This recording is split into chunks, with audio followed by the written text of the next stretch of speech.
Hello, welcome everybody. My name is Bridget, and today we are starting off our first episode of Queer History.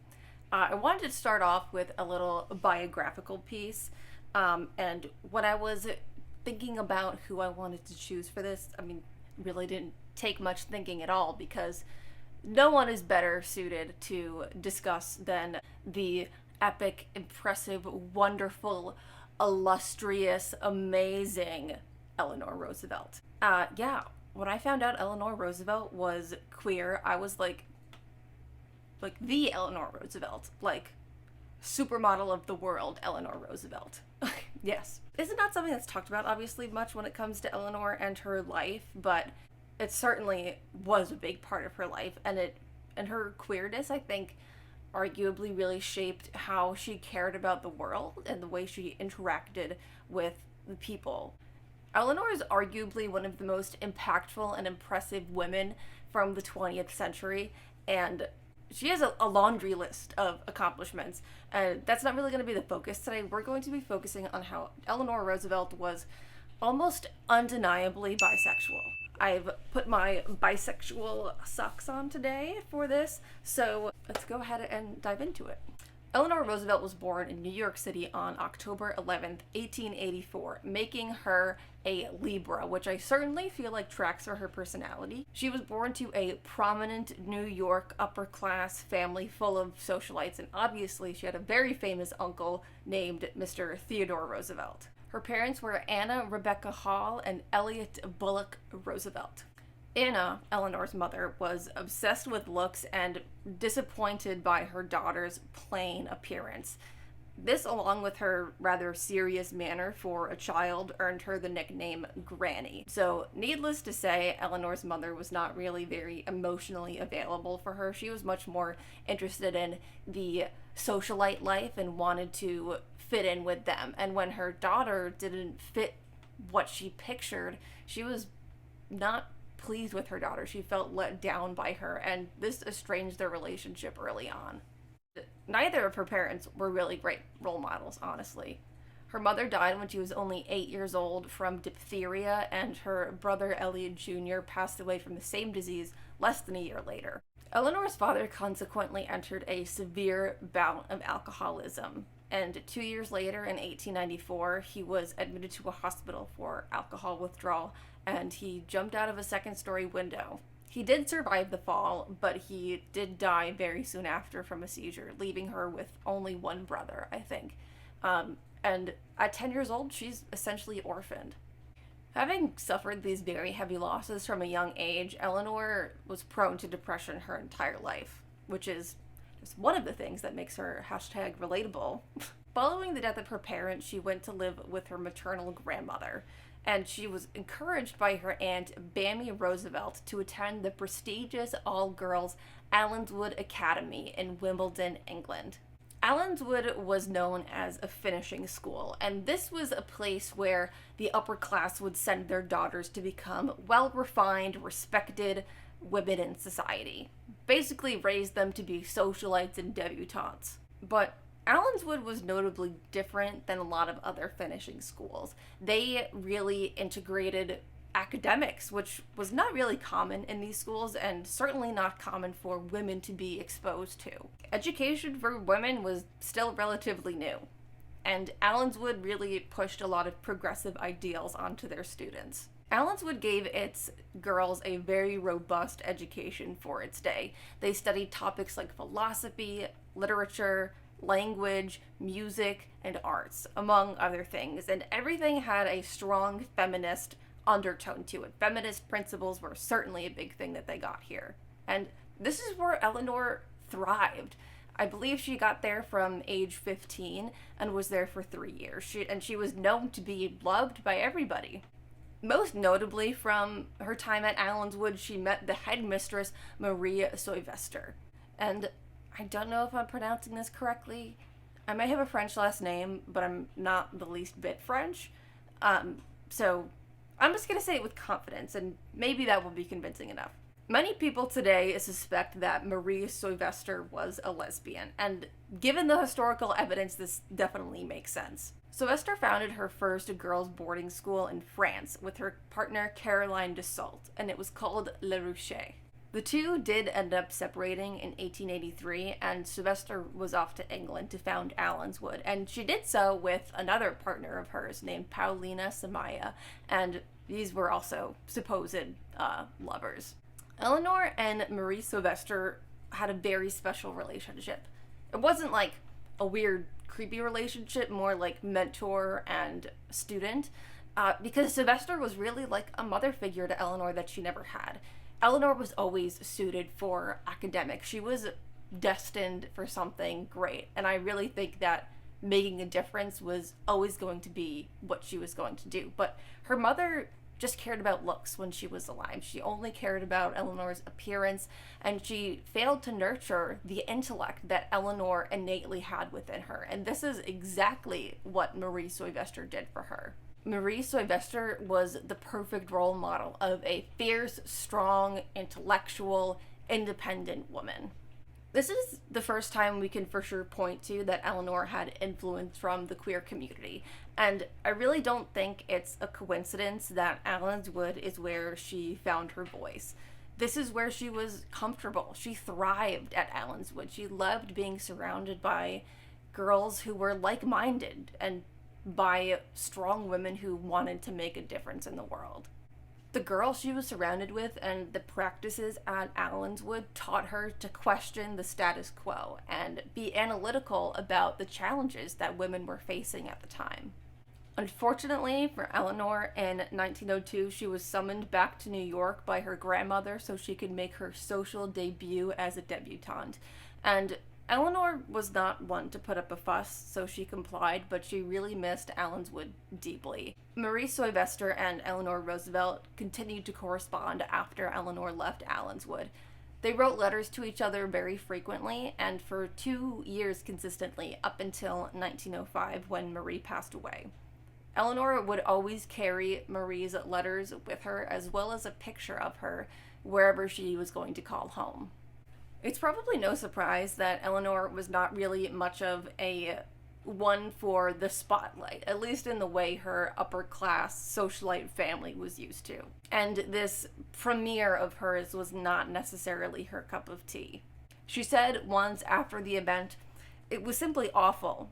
It was a beautiful party, of course, but I was so unhappy because a girl who comes out is so utterly miserable if she does not know all of the young people.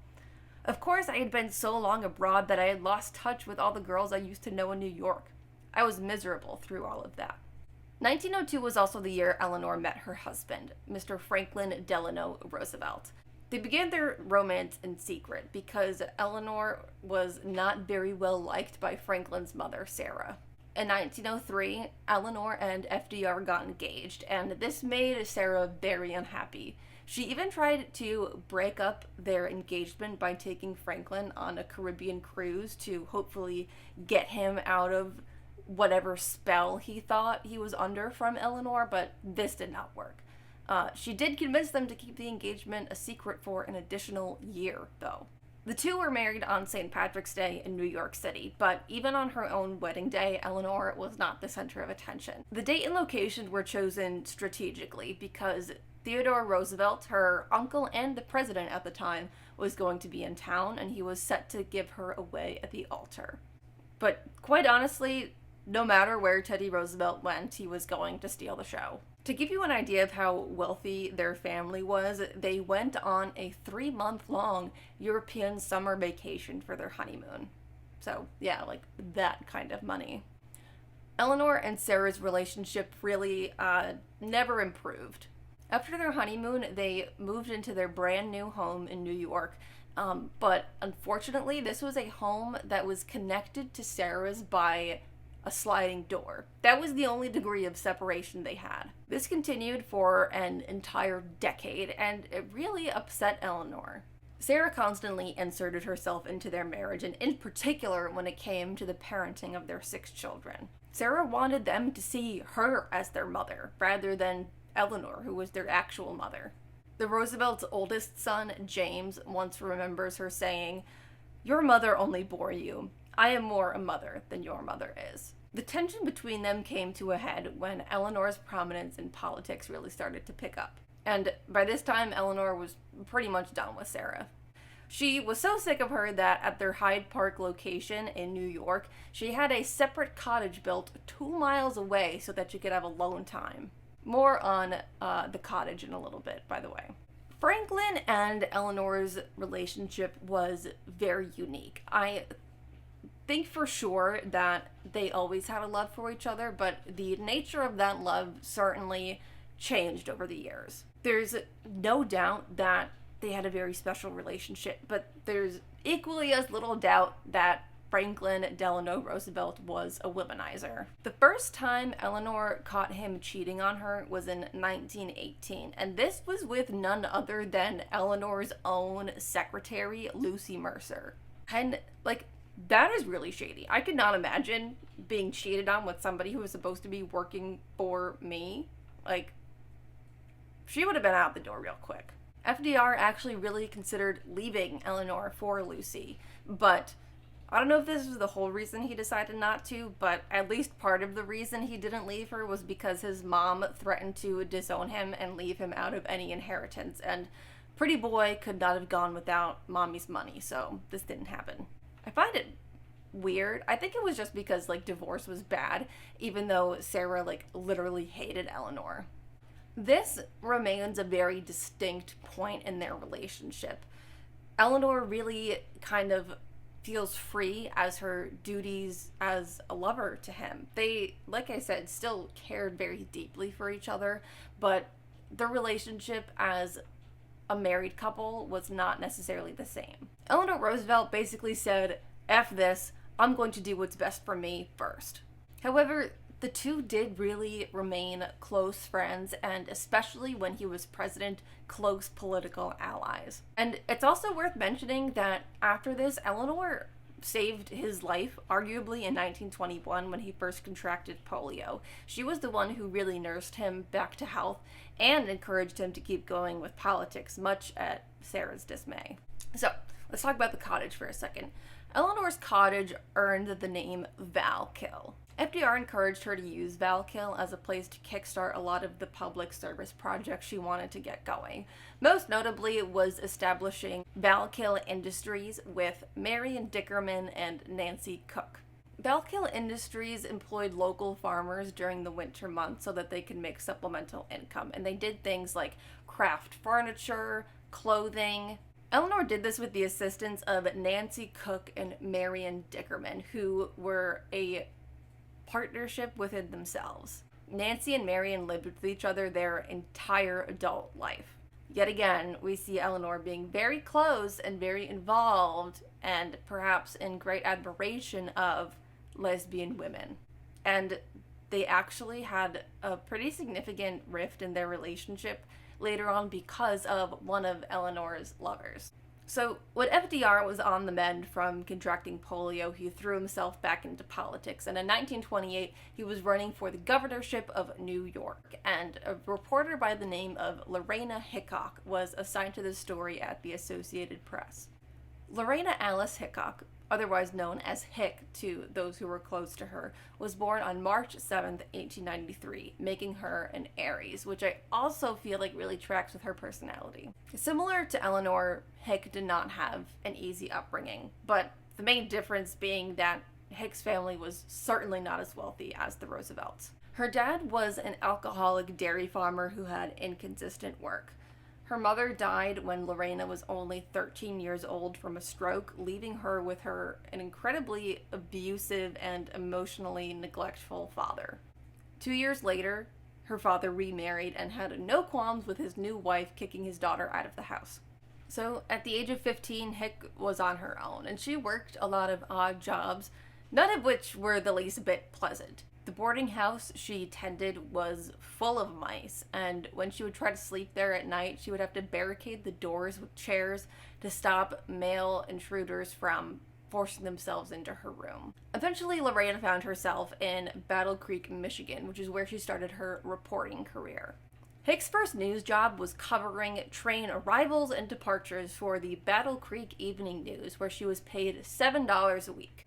She then moved on to work for the Milwaukee Sentinel, and here she really grew in her interviewing abilities, and her career as a journalist really just quickly went up from here. Her next stop was Minneapolis, Minnesota, where she got offered a lot of opportunities that were really not given to women much. For example, she was the chief reporter for the Minneapolis Tribune, where she reported on sports, politics, and hard-hitting news, which was very unusual for female reporters. In 1923, she received an award from the Associated Press for the best story of the month, the story in question being on Warren G. Harding's funeral train. While living in Minneapolis, she had an 8-year-long relationship with fellow reporter Ella Morse. But unfortunately for Hick, Morse did leave her to elope with a previous boyfriend that she had, and this left Hick utterly heartbroken, and she could not bear to return to Minneapolis, so she left to start a new life in New York City. In 1928, she started working for the Associated Press in New York City, where she continued to break barriers for women reporters. She was the first woman to have a byline on the cover of the New York Times. And by 1932, she was the most well-known female reporter in the entire country. So 1928 brings us to when Eleanor and Hick met for the first time. This was September 1928, like we said, and FDR was seeking out the governorship of New York. And initially, Hick was assigned to follow Eleanor, and this was not something she had the least bit interest in because she wanted to write hard-hitting news, and covering the story of a politician's wife was probably not going to be the most interesting. It was certainly never going to land her on the front page. In the coming years, she purposefully ignored covering stories about Eleanor. But between 1928 and 1932, Hick began to see something different in Eleanor. She saw that being the wife of Franklin Delano Roosevelt was arguably the least of her accomplishments. Eleanor quickly began getting involved in her husband's politics and was one of his political advisors from early on in his career. In 1932, when FDR was seeking the presidency for the first time, Lorena Hickok went to the Associated Press and advocated for the first time ever for a presidential candidate's wife to be assigned her own reporter. At first, the assignment went to a different reporter, but both Eleanor and Hick quite honestly were having none of that. The two did sit down for an interview in the fall of 1932, I believe, and they sat down for this interview on a train while on their way to the funeral of one of Franklin's secretary's mother. And they talked the entire train ride, and quite honestly, the rest is history. Hick was then assigned to follow the campaign, and that 4-month period between when he was elected in 1932 and when he was inaugurated in March of 1933. And this time for them, for Eleanor and Hickok, was when their friendship, whether you want to call it romantic or not, blossomed. By the time Franklin's inauguration came around in March of 1933, Lorena Hickok and Eleanor Roosevelt were inseparable best friends. They constantly were making trips between Washington, D.C. and Albany so they could spend as much time as possible with each other. Every week, Hick joined the Roosevelts for their Sunday dinner, and on other nights, Eleanor joined Hick to accompany her to the theater or the opera, or sometimes they even had their own dinners in Lorena's one-bedroom apartment. The two were so close and involved that to the inauguration of her husband to become the President of the United States, Eleanor Roosevelt wore on her finger a sapphire ring given to her by Hick. The inauguration, the same day, Hick interviewed Eleanor for the first time as First Lady off in a private bathroom.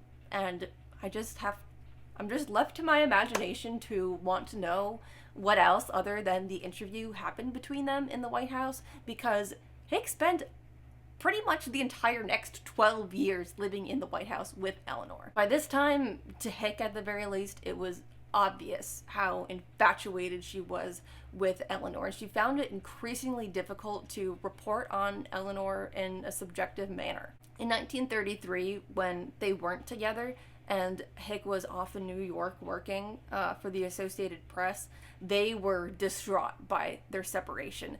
During this time, Eleanor routinely, like every day, sent 10 to 15 page long letters to Hick. 10 to 15 pages a day. That is like, that's dedication. That's love. Like, spending that much time a day thinking about and writing to somebody. And we're going to get to the contents of the letters in a little bit, which are like just the icing on the cake of all this. So stay tuned.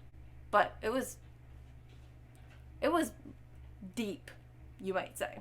Eleanor wrote so many letters to Hick that they had to stop producing such fancy White House stationery. That's how often she wrote. Can you imagine getting daily letters on like official White House paper from Eleanor Roosevelt? I would feel so special. When they were separated, Eleanor kept a framed picture of Lorena Hickok in her study, which she told Hick that she kissed every night before she went to bed and every morning when she woke up. That's homosexual. Sorry, I don't want to say that. I'm pretty sure Eleanor's bi, which we'll get to in a little bit. So for the next 12 years, Eleanor and Hick spent a lot of time together in the White House. Lorena didn't permanently move in because for work she had to move around a lot, but this is where she sent her laundry to get done. Yes, 1600 Pennsylvania Avenue was Lorena Hickok's place to get her laundry done. They consistently tried to spend Christmas together. They really just, I think, craved time together. From what I can tell, Eleanor was never really interested in sex. It was something that she went on to tell her daughters was an ordeal that she just didn't have interest in. She didn't necessarily think it was fun, at least not with Franklin. Eleanor's love language, I really think, was quality time and words of affirmation, which are clearly proven from her thick stack of letters she would send Hick. So, let's jump into some of the letters. The letters between the two spanned their entire 30-year friendship. And altogether, that we have anyway, the letters total about 4,000, most of which are from Eleanor to Hick, although there are some from Hick to Eleanor. And it's a shame because Hick was really a fabulous writer, and I really want to know what she said to Eleanor in those early days. A number of the letters between the two were destroyed, and quite honestly, when letters in history are destroyed, it is for a purpose, and I truly believe that the purpose was to hide the relationship between the two. J. Edgar Hoover, who was the director of the FBI for a long time, is suspected to have had proof of this relationship, which he wanted to use to blackmail Eleanor. So I think further proof is out there. On March 5th, 1933, a day after the inauguration, Eleanor wrote to Hick and said, "Hick, my dearest, I cannot go to bed tonight without a word to you. I felt a little as though a part of me was leaving tonight. You have grown so much to be a part of my life that it is empty without you, even though I'm busy every minute." A lot of the early letters followed a format of Eleanor quickly recapping her day, then going on to say so much about how she missed and loved Hick, and then how excited she was to see her whenever that was going to be. The next day, March 6th, 1933, she writes, "Hick, darling, oh, how good it was to hear your voice, and it was so inadequate to try and tell you what it meant. Jimmy was near, and I couldn't say, je t'aime et je t'adore. My French is obviously not good.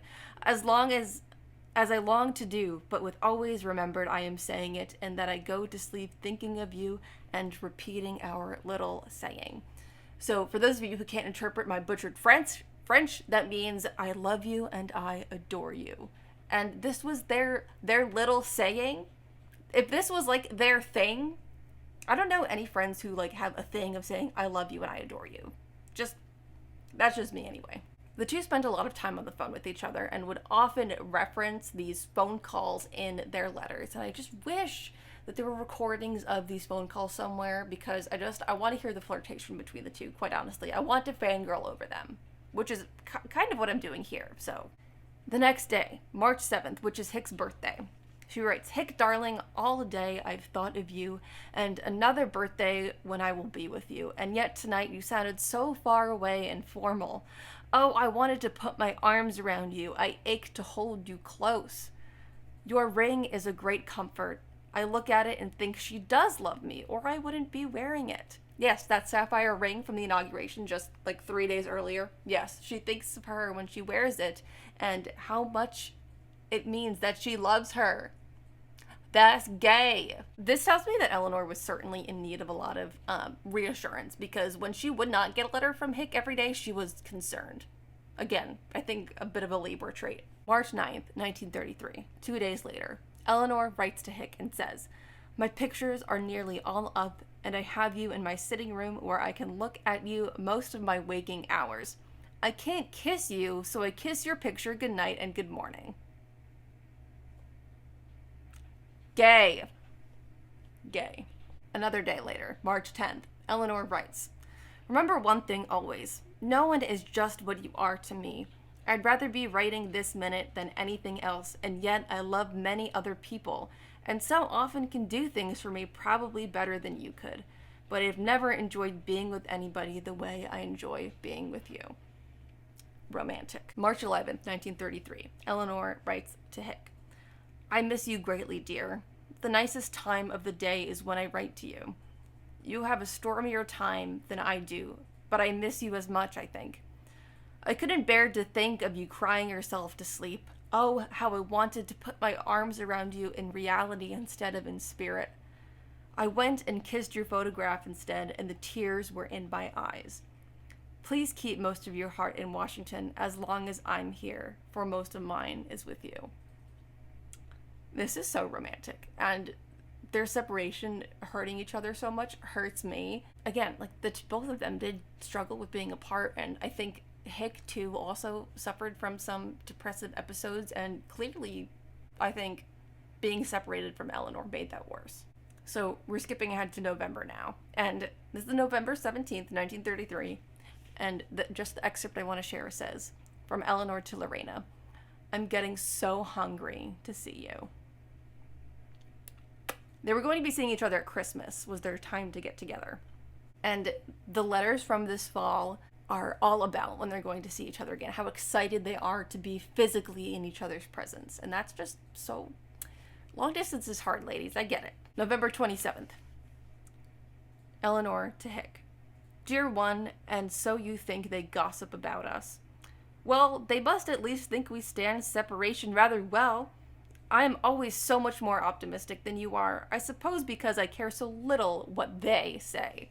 So clearly, somebody in the press or somebody was kind of catching on to the nature of their relationship, which they wanted to keep under wraps. Why? Why would two women who were just friends want to keep their friendship under wraps? Maybe it's because it wasn't just a friendship, but that's just my theory. December 3rd, getting closer to Christmas, Eleanor writes to Lorena, "Darling, I feel very happy because every day brings you nearer. I love you deeply and tenderly, and oh, I want you to have a happy life. To be sure, I'm selfish enough to want it to be near me, but then we wouldn't either be happy otherwise, would we?" That's very gay. That is gay. And when you're when I'm reading like old letters, some key words I look for are things like tenderly.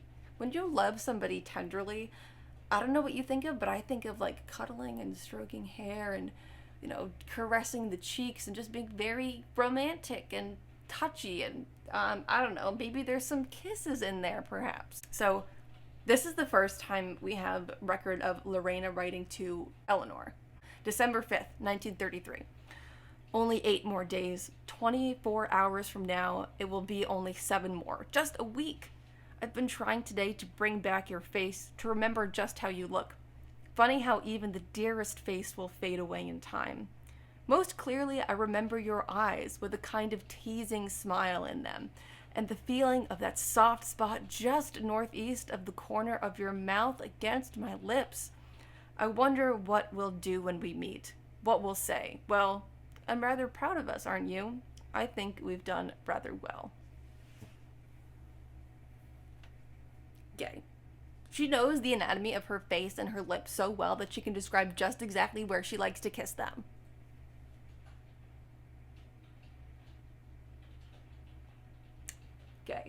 Eleanor to Lorena, March 4th. Hick, darling, I just talked to you, darling. It was so good to hear your voice. If I could just take you and hold you in my arms. Dear, I often feel rebellious too, and yet I know we get more joy when we are together than we would have if we lived apart in the same city and could only meet for short periods now and then. Someday, perhaps, fate will be kind to us and let us arrange a life more to our liking. For the time being, we are lucky to have what we have. Dearest, we are happy together, and strong relationships have grown deep roots. We're growing them now, partly because we are separated. The foliage and the flowers will come. Somehow, I'm sure of it. This, imaginative garden I have in my head of them, sitting under a large tree, one of those trees that just, drapes down, is just so happy for me. And, they're lucky to have what they have. Does that mean that they're lucky that they're able to keep their relationship a secret? I don't know. But it's gay. Later on in the same letter, she writes, I dread the western trip, and yet I'll be glad when Ellie can be with you, though I'll dread that too, just a little. But I know I've got to fit in gradually with your past and with your friends, so there won't be closed doors between us later on. And some of this will do this summer, perhaps. I shall feel you are terribly far away, and that makes me lonely. But if you are happy, I can bear that and be happy too. Love is a queer thing. It hurts, but it gives one so much more in return. Love is a queer thing. I want that on a shirt. I want love is a queer thing on a shirt. And I want to say Eleanor Roosevelt to her lesbian lover. Obviously, queer did not mean the same thing back then, but... And by the way, this person that she's saying that she's dreading her being with was one of Lorena's exes. One of Lorena's exes. She was kind of jealous of the fact that they were going to be together. Yeah, I'd be jealous too if my girlfriend was spending time with her ex. February 12th, 1934. Eleanor to Lorena. I love you, dear one, and deeply and tenderly, and it is going to be a joy to be together again. Just a week now. I can't tell you how precious every minute with you seems, both in retrospect and in prospect. I look at you long as I write. The photograph has an expression I love, soft and a little whimsical, but then I adore every expression. Bless you, darling. A world of love. E.R. A world of love. My world of love for this relationship is so huge. And she also has P.S. And will you be my Valentine? Gooped and Gagged. Gooped and Gagged. Eleanor to Hick, April 4th. Dearest, I miss you and wish you were here. I want to put my arms around you and feel yours around me. More love than I can express in a letter is flying on waves of thought to you. This is so gay. I love it. 5 days later. Eleanor just says, this will be just a note to tell you I love you. Fangirling here. On February 12th, 1935, Eleanor writes a poem for Hick that says, May the world be full of sunshine and our meetings frequent be. Hours of joy and quiet time take us over life's rough seas. I need a moment. This was written on a Valentine's Day card. Whew. Unfortunately, the beginning of their relationship is really where we see the most love between them. Their relationship was up and down over the years, and like any long relationship, some parts of it were better than others. There was a little bit of a rough patch, I think, in 1935 to 6, and on January 24th, Eleanor writes to Lorena, Dearest darling, you were low, and I know that in some way I hurt you, and I am sorry, and I wish I had not, but all I can say is I really love you. I wonder what was going on. I'm not sure. But that's sad. By the 1940s, they were certainly not together in the way they used to be, but on October 8th, 1941, Lorena to Eleanor. I meant what I said in the wire I sent you today. I grow prouder of you each year. I know no other woman who could learn to do so many things after 50 and do them so well as you, love. You are so better than you realize, my dear. A happy birthday, dear, and you are still the person I love more than anyone else in the world. I'm sad now. So, like I said, the two remained in their close friendship for the rest of their lives. The fact that some biographies want to say what they had was a schoolgirl crush is honestly, I think, just plain homophobic. Given the fact that Eleanor and Franklin didn't necessarily have the most romantic relationship, and the fact that Eleanor was very close with Hick, obviously, a lot of people would say she's a lesbian, but I don't think that's true, and I think that is kind of biphobic a little, just given like how much evidence we have of the people that she loved. She certainly did love Franklin in a way similar to the way she loved Hick. Not the same, and their relationship, I mean, both relationships had their ups and downs, but even later on, Franklin died in 1945, and Eleanor continued to have relationships with men. Not in a public way necessarily, but she was very close to one of her chaperones, like one of her drivers, as well as her doctor. And I think this hurt Hick a lot because she saw how this woman that she loved was moving on. Eleanor was clearly destined for great things, and Hick wasn't somebody who loved the spotlight. A time that caused their rift was the war, because Eleanor was needed in her political position, and this strained the relationship they had. They weren't able to talk as much, and Eleanor grew close to other people.